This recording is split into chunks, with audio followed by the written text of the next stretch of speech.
បាទជំរាបសួរបងប្អូនទាំងអស់គ្នាបាទឥឡូវនេះខ្ញុំសូមធ្វើការបកស្រាយក៏ដូចជាចេញវីដេអូឃ្លីបពាក់ព័ន្ធទៅលើការជូនដំណឹងរបស់សហគមន៍ដែលនិយាយថាទទួលទិញពងមាន់ស្រែតម្លៃមួយគ្រាប់2000រៀលហើយចំនួនដែលយើងធ្វើការកំងទិញរយៈពេល1ខែគឺ1លានគ្រាប់ណាបងប្អូនបាទអូខេអញ្ចឹងកុំអោយបងប្អូនគាត់មានសំណួរឬក៏ចម្ងល់មន្ទិលសង្ស័យច្រើនហើយគិតថាសហគមន៍ទិញតម្លៃប៉ុណ្ណឹងមែនឬអត់អញ្ចឹងខ្ញុំសូមធ្វើការបកស្រាយដូចតទៅនៅក្នុង link នេះបងប្អូនណាបាទ link បញ្យល់ពីការទិញពងមាន់ស្រែមួយគ្រាប់2000រៀលនេះហើយបងប្អូនចង់ដឹងព័ត៌មានលម្អិតឬក៏ព័ត៌មានច្បាស់ការបងប្អូនចុចលើ link នេះដែលព័ត៌មានខាងខ្ញុំនឹងបញ្យល់ជារៀងរាល់ថ្ងៃតម្លាក់ចូលក្នុង link group Telegram នេះតែម្ដងណាបងប្អូនបាទហើយបងប្អូនឃើញនៅលើ comment ដែលខាងខ្ញុំបាន highlight ពណ៌ក្រហមនេះបងប្អូនដែលគាត់ឈ្មោះផាត់សុខាដែលគាត់ធ្លាប់ទៅជាសមាជិកគាត់លក់ពងមាន់មកឲ្យសហគមន៍របស់យើងបងប្អូននេះគាត់ទៅសេថាសហគមន៍មាន់ខ្មែរគាត់ទិញមួយគ្រាប់2000រៀលមែនតែពងមាន់មានមេជីវិតសម្រាប់ភ្ញាស់កាលមុនខ្ញុំក៏ធ្លាប់លក់ឲ្យខាងគាត់ដែរណាបងប្អូនអញ្ចឹងកន្លែងនេះគឺជាសាកសីមួយហើយណាបងប្អូនដែលគាត់មានមន្ទិលឆ្ងល់សង្ស័យសួរនាំអីគាត់មើល comment របស់គាត់ទៅហើយមានបងប្អូនខ្លះគាត់ comment ថាសហគមន៍បោកអីចឹងទៅចេះតែថាឬក៏ចេះតែនិយាយចឹងណាយកល្បីចឹងទៅឡា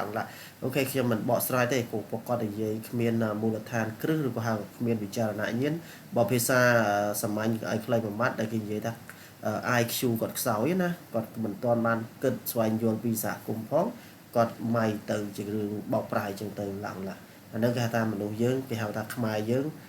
ជួយចិត្តអ្វីដែលគេប្រមូលអត់សូវចង់ធ្វើទេតែអ្វីដែលគេបោកប្រាស់អញ្ចឹងនាំគ្នាប្រៀបជួគ្នាឬក៏ហៅថាដំក្បាលដាក់ទៅធ្វើហើយអញ្ចឹងសហគមន៍សូមបញ្ជាក់ថាមិនមែនទឹកប្រកាសទិញមកគ្រាប់2000រៀលឥឡូវនេះទេព្រោះយើងមានរូបភាពច្រើនណាបងប្អូនខ្ញុំបង្ហាញដូចតទៅណានេះក៏បងប្អូនក៏ធ្លាប់បង្ហាញតកតងទៅនឹងការទិញដែរណានេះអ្នកអត់ជឿនឹងរកពងមាន់លក់មកឲ្យគេឲ្យបានទៅណាគាត់គេនិយាយបញ្ជូលណាមួយគ្រាប់2000រៀលវាមិនថ្លៃពេកទេអ្នកចិញ្ចឹមមាន់បានដឹងណាគាត់និយាយបញ្យល់ព្រោះខ្ញុំទិញកូនមាន់មានគេមាន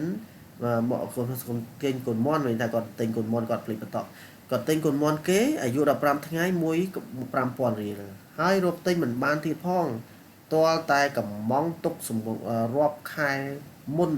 បានណានេះឃើញគាត់ខមមិនណាអញ្ចឹងខ្ញុំចង់ជំរាបជូនបងប្អូនថាអ្វីដែលសហគមន៍ធ្វើកន្លងមកបងប្អូនមិនបានតាមដានព័ត៌មានទេគាត់ដាក់ផាច់យកតែម្ដងថាយើងនិយាយមិនពិតអញ្ចឹងចេះចុះអីចឹងទៅណាអូខេអញ្ចឹងបន្តទៅទៀតខ្ញុំធ្វើការបញ្យល់បងប្អូនមានបងប្អូនខ្លះគាត់បញ្យល់តទៅទៀតអូខេណាអញ្ចឹងមានអ្នកខ្លះគាត់ខមមិនថាទីផ្សារវានៅកន្លែងណាហើយពួកដើរផ្សាយអញ្ចឹងណានេះខមមិននេះខោមកគាត់ណាតាមពិតភ័យសហគមន៍គេបង្កើតឡើងជាង10ឆ្នាំមកហើយគាត់មិនមានគេហៅថាចេះស្វែងយល់ណាពីព្រោះខ្ញុំជាអ្នកជឿព្រះខ្ញុំអត់ទៅរិះគន់វាយប្រហារគាត់ទេគាត់ខមមិនយ៉ាងម៉េចជារឿងរបស់គាត់ណាអូខេអញ្ចឹងខ្ញុំ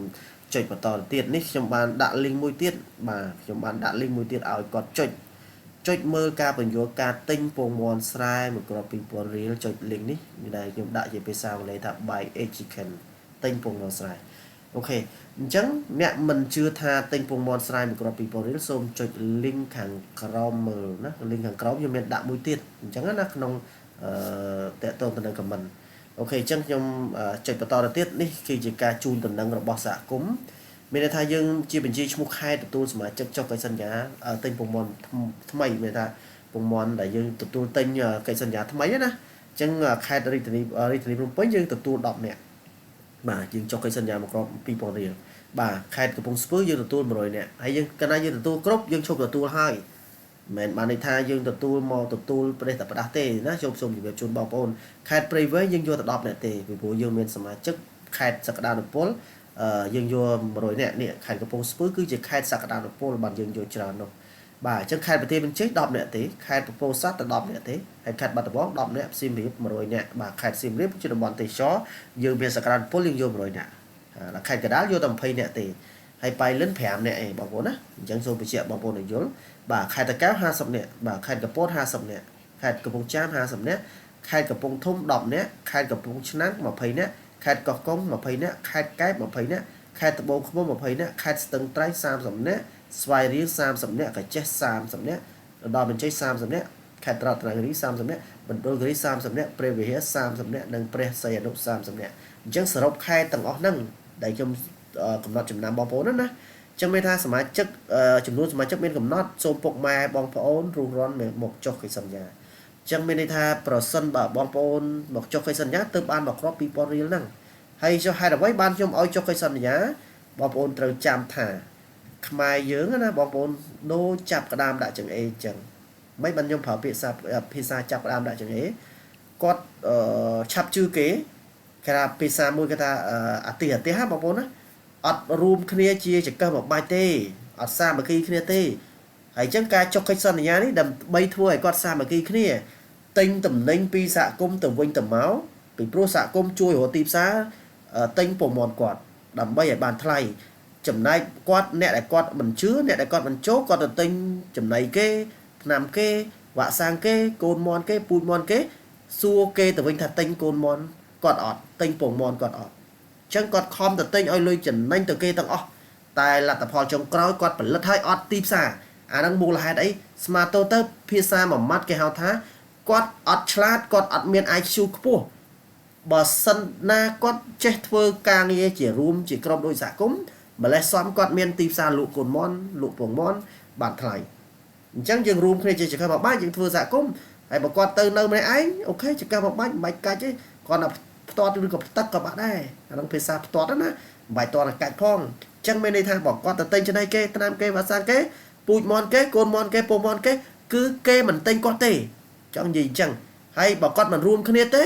គាត់មិនខ្លាំងទេគាត់ប្រមូលកូនមាន់បានច្រើនពងមាន់បានច្រើនពេលអ្នកណាកំងច្រើនចង់បានចំនួនច្រើនគាត់អត់មានគ្រប់អីគេទេអាកន្លែងហ្នឹងហើយដែលធ្វើឲ្យគាត់អត់ទីផ្សារអញ្ចឹងគាត់នៅម្នាក់ឯងគឺតែលតោលហើយបាទដូចស្មាតូដូចភាសាមួយម៉ាត់គេថាទៅដើរម្នាក់ឯងខ្មោចលងណាអញ្ចឹងជំរាបជូនបងប្អូននៅកន្លែងហ្នឹងកុំចេះតែឆ្ងល់ចេះតែមកត្រូលច្រើនពេកហើយត្រូលក៏ខ្ញុំអត់ខាត់ដែរត្រូលចាស់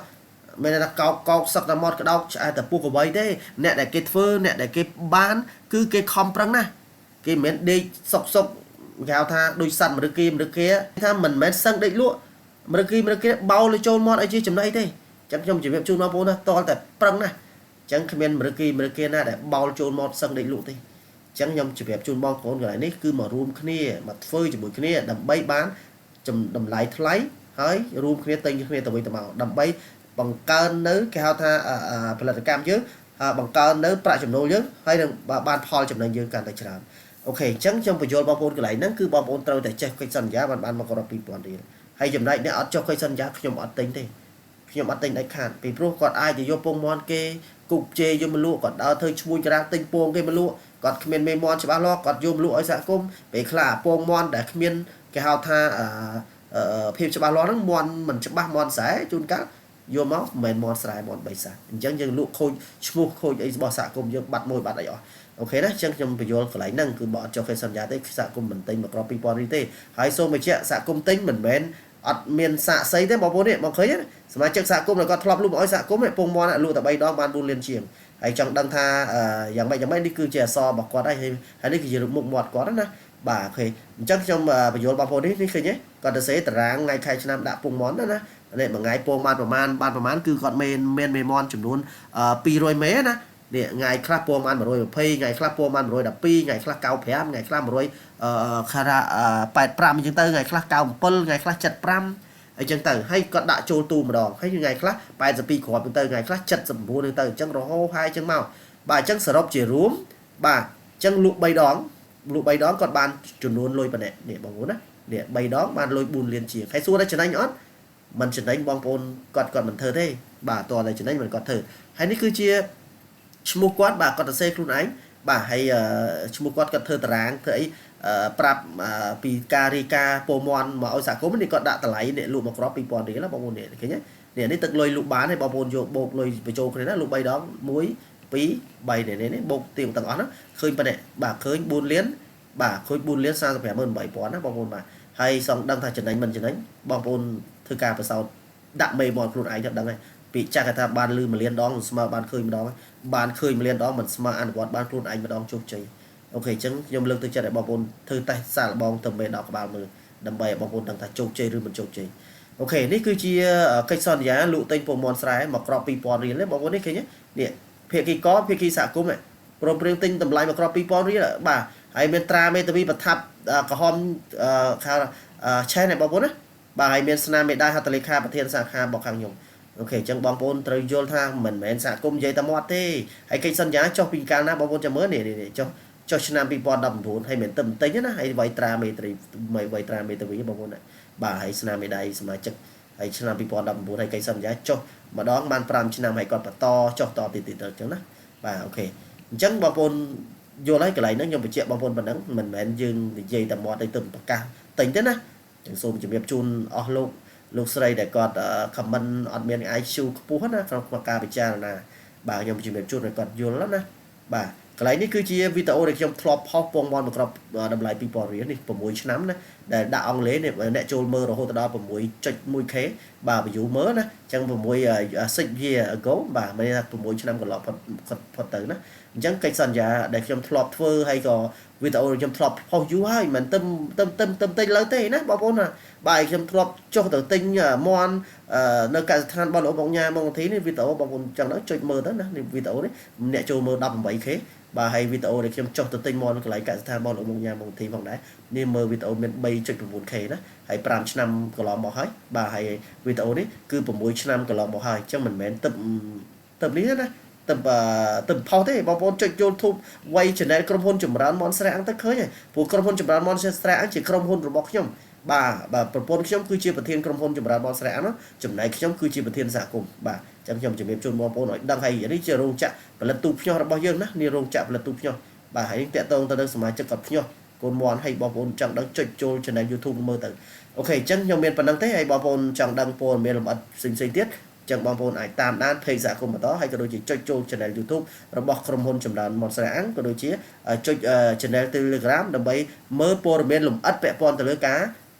ថាទិញលក់របស់ខាងសហគមន៍កសិកម្មមនខ្មែររបស់ខ្លួនដែរបងយើងសូមអរគុណនិងសូមគោរពជំរាបលាបងប្អូនទាំងអស់គ្នាបាទ